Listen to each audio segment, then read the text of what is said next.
तेव्हा आपण सगळ्यांनी एक नाव ऐकलं MSCIT. आपल्याला माहित नसेल तर he is the person behind that. These centers offer the government recognized computer literacy course MSCIT, which has been successfully completed by over 2 crore learners in the last 23 years. You know?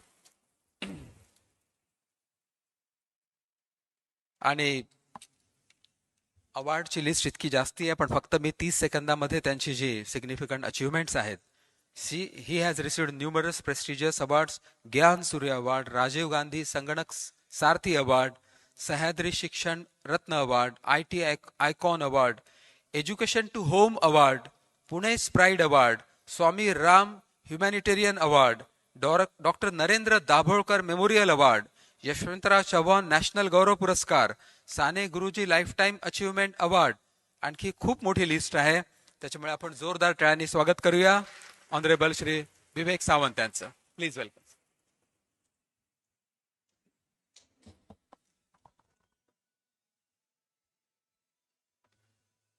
आदरणीय Karad sir, Rahulji, त्याचबरोबर श्रीयुत Vishwasji Patil, professor चिटणीस, professor पात्रे, इथे उपस्थित असलेले सर्व प्राध्यापक आणि मित्र हो. मला ऑडियन्समधले पण खूप महत्त्वाच्या व्यक्ती दिसत आहेत. सगळ्यांचा नामोल्लेख कठीण आहे, पण मला गुरुतुल्य असलेले प्रोफेसर DM मोरे इथे आहेत, ज्यांनी मला योग शिकवला आणि पहाटे 5 वाजता माझ्या घराच्या दारावर टकटक करून मला उठवून योगाला बसवलं. ते मारुती पाडेकर सर इथे आहेत. सगळ्यांविषयी प्रथम कृतज्ञता व्यक्त करतो. कराड सरांनी खूप आग्रहाने मला बोलवलं. 24 तारखेला या असं म्हणाले होते, परंतु 24ला माझा दुसरा काही कार्यक्रम होता म्हणून मी येऊ शकलो नाही. तर सर म्हणाले की सुरुवातीला नाही तर निदान समाप्तीच्या दिवशी तरी या. आणि सर, मी तुमचा खूप ऋणी आहे की इतक्या महत्त्वाच्या कार्यक्रमामध्ये तुम्ही मला बोलवलं, संधी दिली आणि तुमच्याशी मनोगत व्यक्त करण्याची संधी दिली. कराड सरांच्या ज्या वाटचालीविषयी नेहमी सांगितलं जातं, तर माझी राहुलजींना विनंती राहील की 591 बुधवार पेठेत कराड सर कसे राहत होते हे सगळ्यांना कधीतरी तुम्ही सांगा.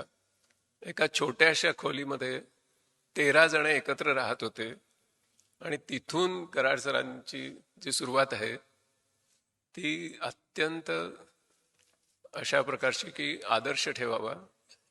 आज त्याच ठिकाणी स्पर्धा परीक्षांना येणारी काही लाख मुलं त्याच परिसरामध्ये राहतात. त्यांच्या डोळ्यात एक स्वप्न असतं, परंतु इथेच 10 बाय 12च्या खोलीमध्ये राहणारी एक व्यक्ती 6 विद्यापीठ तयार करू शकते आणि त्यांचे 1 लक्ष अल्युमनाय असतात, हे त्यांना कधीतरी कळलं पाहिजे. तर मला असं वाटतं आणि त्याच्यातून एकच संदेश मिळतो की like a river everything begin small. आणि त्याच्यामुळे पुढे त्याची मोठी नदी करणं, त्या नदीच्या तीरावरच्या सगळ्या भूमीला सुजलाम सुफलाम करणं, त्याच्या तीरावरच्या सगळ्या प्राणीमात्रांना, वनस्पतींना संतुष्ट करणं आणि आपलं पाणी वाघ पितो की बकरी पिते असं न बघता समदर्शित्व राखणं, हे सगळे संदेश हे कराड सरांच्या जीवनामध्ये आपल्याला मिळतात. विज्ञान आणि अध्यात्म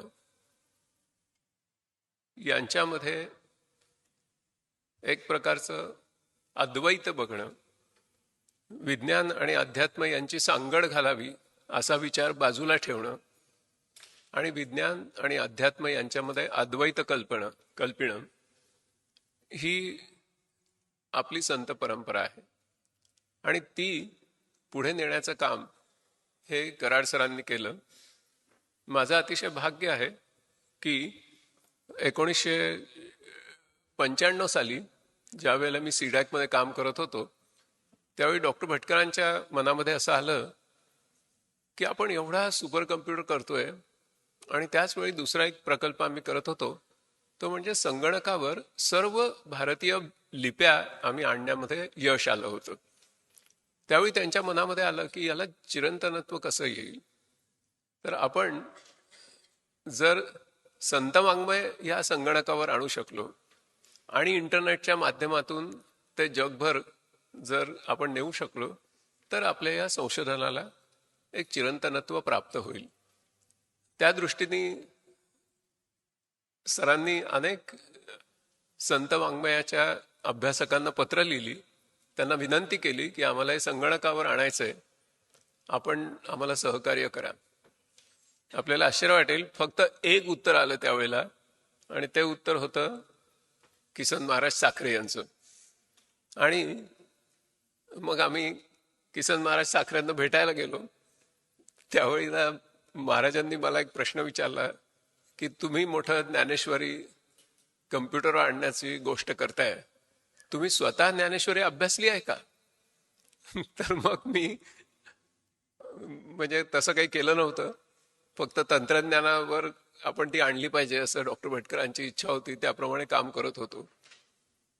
मग किसन महाराज साखरे आम्हाला रोज ज्ञानेश्वरी शिकवू लागले आणि मग जय जयवंती रागामध्ये ती ज्ञानेश्वरी रोज ते स्वतः येत असत सीडॅकमध्ये आणि ते निरूपण करत असत, त्याचं रेकॉर्डिंग होत असे. अनेक वेळा त्यांचा ड्रायव्हर हा सकाळी येऊ शकला नाही, त्यावेळेला किसन महाराज साखरे स्वतः ड्रायव्हिंग करून सीडॅकमध्ये आळंदीहून यायचे आणि like an American scholar with the right dot time त्याचं रेकॉर्डिंग व्हायचं.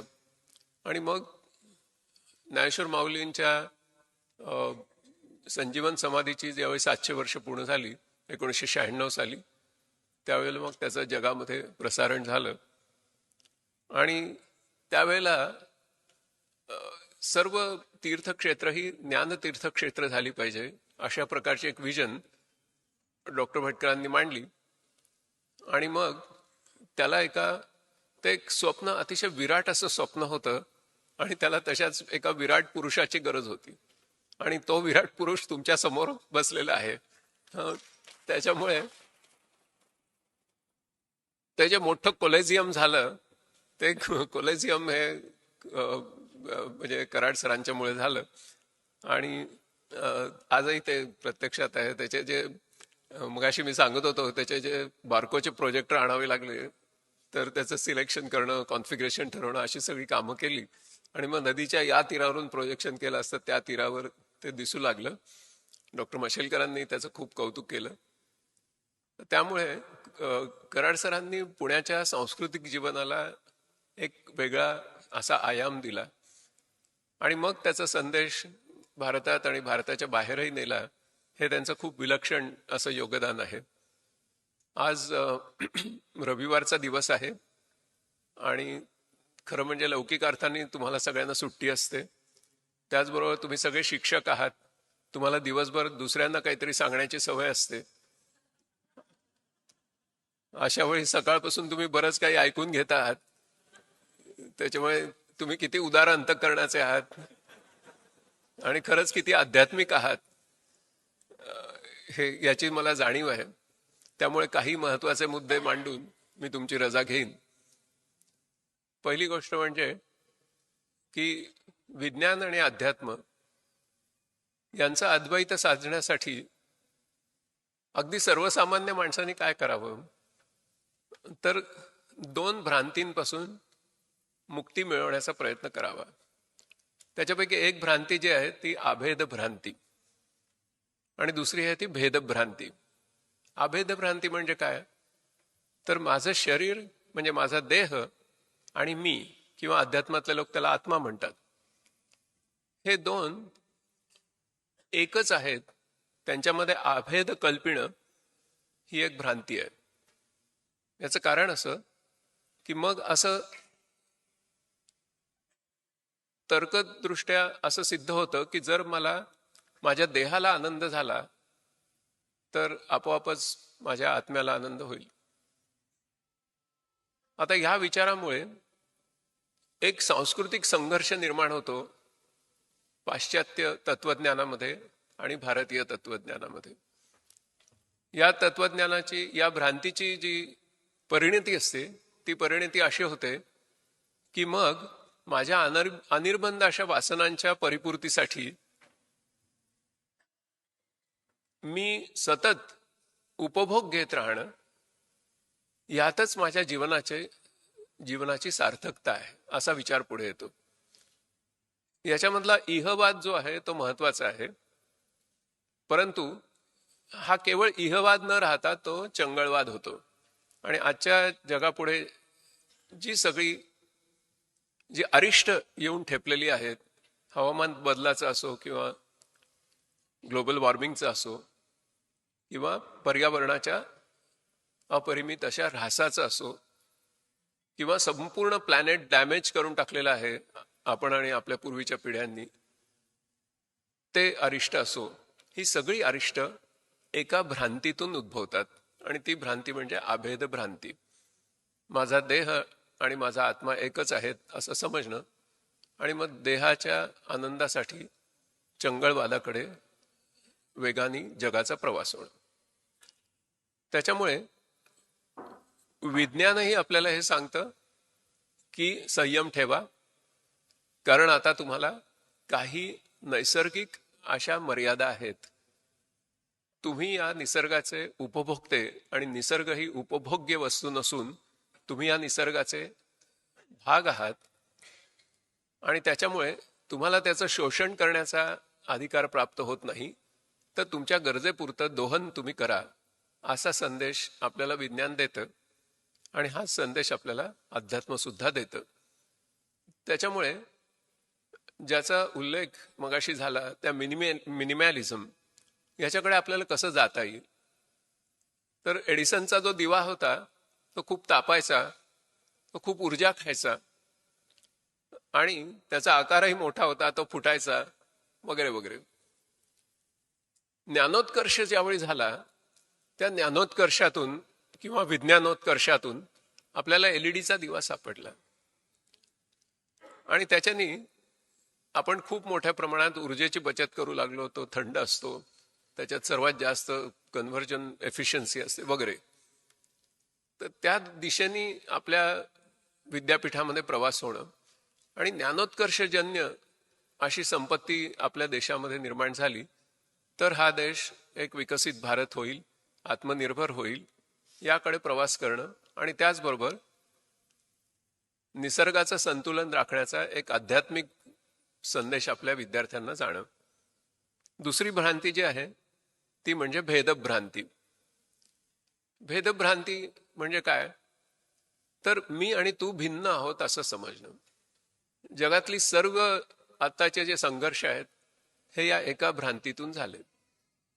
आता तुम्ही म्हणाल की मी आणि तू भिन्न आहोत ही भ्रांती आहे, म्हणजे आपण आत्म्याच्या एकरूपत्वाविषयी बोलतो आहोत.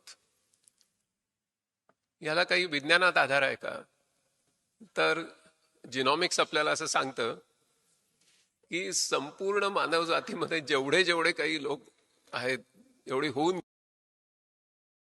ज्या पुढे जन्माला येणार आहेत, त्यांचे 99.99% जीन्स हे समान आहेत. म्हणजे आपल्यातला जो भेद आहे तो फक्त 0.01% एवढाच आहे.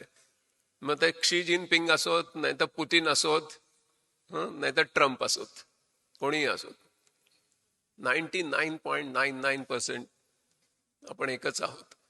हा संदेश विज्ञान देत आहे आणि आत्म्याच्या एकरूपत्वाचा संदेश आपल्याला अध्यात्म सांगतंय. त्याच्यामुळे आपल्या शिक्षण क्रमामध्ये ह्याचा समावेश आता व्हायला पाहिजे, कारण शिक्षण जे आहे ते लिटरसीज आणि कॉम्पिटन्सीज पुरते मर्यादित झालंय आणि त्यामुळे ते चंगळवादाला संधी देतं आणि ते कॉम्पिटिशनला प्रोत्साहन देतं. त्याच्यामुळे आपल्याला जर विज्ञान आणि अध्यात्म यांचं अद्वैत साधायचं असेल तर आम्हाला आमच्या शिक्षणातून 3 दोष हद्दपार करावे लागतील. एक पहिला म्हणजे कॉम्पिटिशन.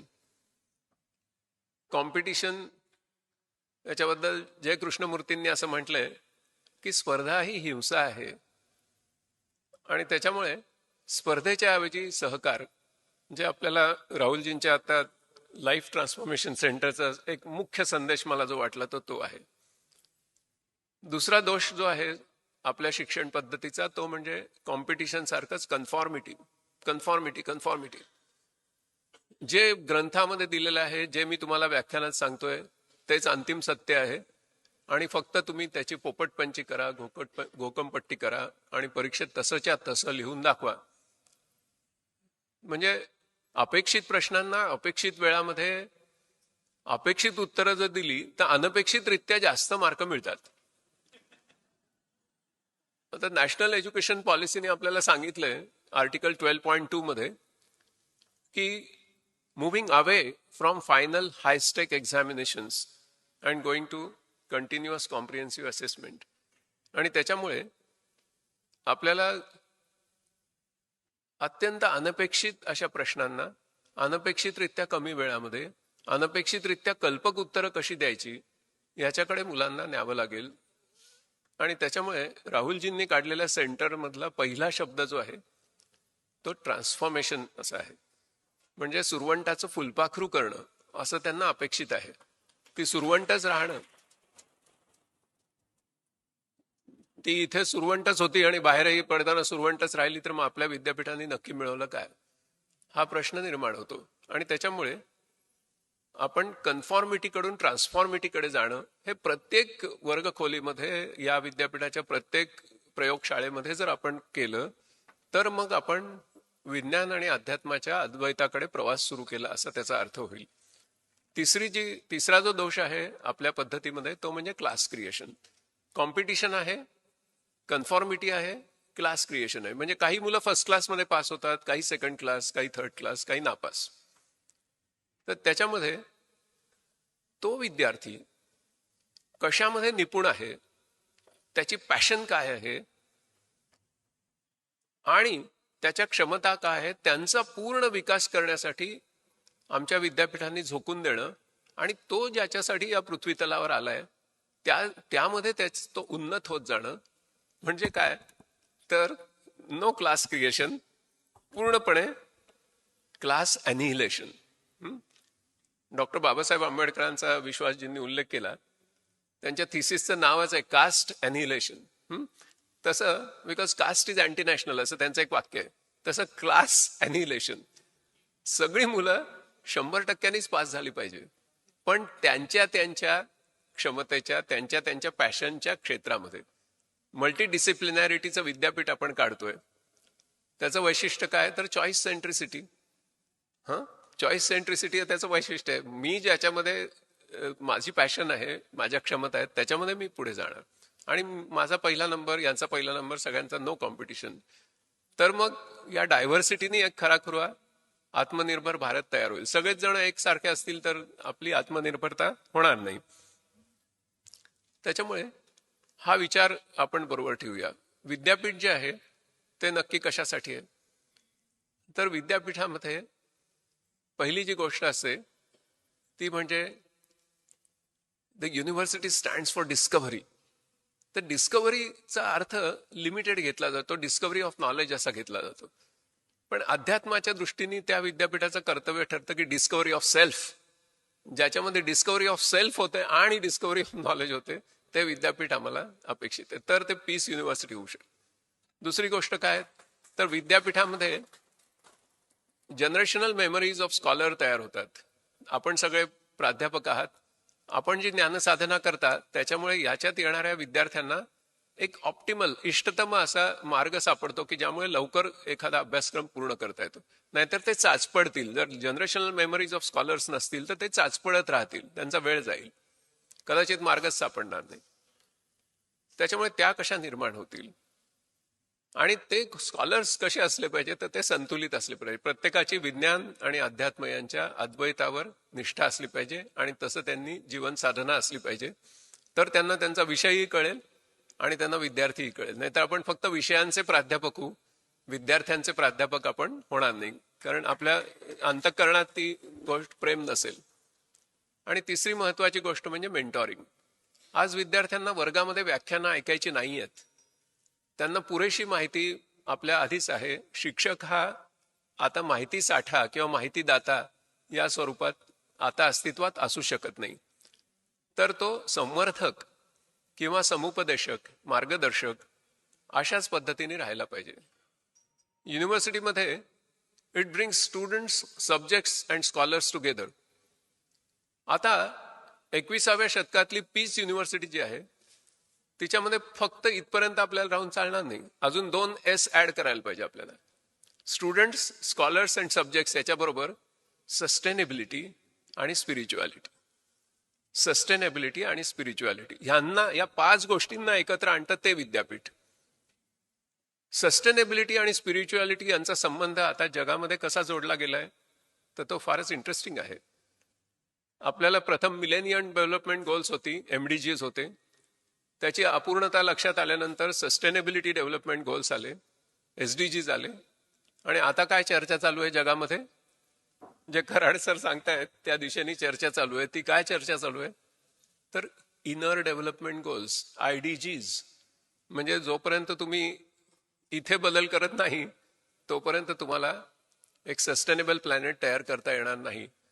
आणि तीच गोष्ट जी आहे, इनर डेव्हलपमेंट गोल म्हणजे दुसरं तिसरं काही नसून त्या 2 भ्रांत्यांपासून आपण आणि आपल्या विद्यार्थ्यांना मुक्त करणं, ह्या दिशेने प्रवास करणं हे आपलं काम आहे. आर्टिफिशियल इंटेलिजन्सची याच्यामध्ये मदत होणार आहे. विश्वासजींनी त्याचा उल्लेख केला म्हणून ओझरता उल्लेख करतो की 20व्या शतकातला जो आर्टिफिशियल इंटेलिजन्स होता तो माणसाच्या बुद्धिमत्तेची सही नक्कल करण्याच्या दिशेने पुढे गेला. परंतु 60 वर्षाच्या संशोधनामध्ये अपयश आलं. संशोधनाचा निधी आटला आणि त्या कालखंडाला AI विंटर असं म्हणतात. 1986 नंतर जॉफ्री हिंटन, ज्यांना गेल्या वर्षी नोबेल प्राइज मिळालं, त्यांनी एक वेगळी दिशा घेतली की याच्या पुढे आपण असा AI डेव्हलप करू की जो माणसं जे करू शकत नाही ते काम करेल. म्हणजे न मानवी बुद्धिमत्ता ही AI ची दिशा 21व्या शतकाची ठरली. 20व्या शतकाने माणसाला यंत्र बनवून टाकण्यामध्ये यश मिळवलं. त्यांना कामगार केलं आणि त्यांना असेंब्ली लाईनवर आणलं. फ्रेडरिक टेलरनी त्याची मॅनेजमेंटची थिअरी मांडली, thinkers should not operate and operators should not think. इतकं माणसाचं क्षुल्लकीकरण हे त्या काळात झालं.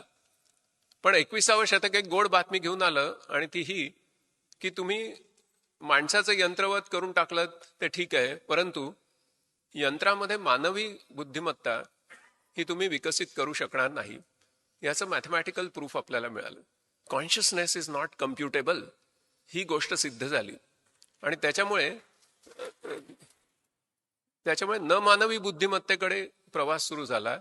ती कॉम्प्लिमेंटरी आहे, ती सप्लिमेंटरी नाही. जे आपल्याकडे ते त्याच्याकडे नाही, जे त्याच्याकडे ते आपल्याकडे नाही. दुसरी महत्वाची गोष्ट जी आहे ती ही आहे की मानवी बुद्धिमत्ता असो नाहीतर कृत्रिम बुद्धिमत्ता असो, बुद्धिमत्तेच्या पलीकडचे जे प्रांत आहेत त्या खास मानवी गोष्टी आहेत. आणि त्या म्हणजे सर्जनशीलता, कुतूहल, शहाणपण, कॉमन सेन्स, करुणा, त्याचबरोबर आत्मानुभूती, एम्पथी. या सगळ्या गोष्टी ज्या आहेत त्या मुळी बुद्धिमत्तेचा भागच नाहीत. त्या केवळ आपली प्रॉपर्टी आहेत. आणि त्याच्यामुळे त्याचा विकास होणं म्हणजे केवळ बौद्धिक विकास न होता आपल्या विद्यापीठामध्ये हार्दिक विकास होणं, ह्या दिशेने प्रवास करणं. हा आता आर्टिफिशियल इंटेलिजन्सचा संदेश काय आहे? आर्टिफिशियल इंटेलिजन्स असं सांगतोय की तुम्ही माणूस व्हा. याचं कारण माणसाला जे जमू शकतं ते माझ्याकडे नाही, आणि जे यंत्राला जमू शकतं तसे तुम्ही होऊ नका, नाहीतर तुम्हाला याच्या पुढे रोजगार वगैरे मिळणार नाही. त्याच्यामुळे दोघांची टिकाऊ भागीदारी करणं हे याच्या पुढचं भविष्य आहे. आणि त्या दिशेने प्रवास करणं हे आपलं विद्यापीठ करू शकतं. अखेर शेवटी आपला हा जो ग्रह आहे त्याच्यावर आपण जिथे बसलो आहोत 1860 फुटांवर, तो प्रांत येत्या काही वर्षामध्ये जगातली लार्जेस्ट ह्युमन सेटलमेंट म्हणून समोर येणार आहे. कारण जगातली अनेक शहरं ही बुडणार आहेत. तर तो लार्जेस्ट ह्युमन सेटलमेंट जिथे असेल तो सस्टेनेबल कसा करायचा, त्याचं पर कॅपिटा वॉटर कन्झम्पशन कमी कसं करायचं, पर कॅपिटा एनर्जी कन्झम्पशन कमी कसं करायचं, पर कॅपिटा सॉलिड वेस्ट कमीत कमी कशी करायची, ह्याच्यावर संशोधन करणं हेच फक्त विश्वशांतीसाठी अत्यंत आवश्यक असणार आहे. आणि त्या दिशेने आपलं वाटचाल या विद्यापीठामध्ये होईल अशी आशा मी व्यक्त करतो. पुन्हा एकदा कराड सर आणि राहुलजी यांनी मला इथे बोलवलं याच्याबद्दल त्यांचे मनापासून आभार मानतो. आणि तुम्ही सर्वजण शिक्षक असूनही माझे विचार चिकाटीने ऐकून घेतलेत त्याबद्दल तुम्हालाही धन्यवाद देतो आणि रजा घेतो.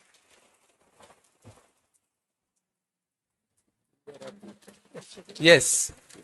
Let us rise in your seats to give a standing ovation. Thank you so much, Honorable Shri Vivek Sawant ji.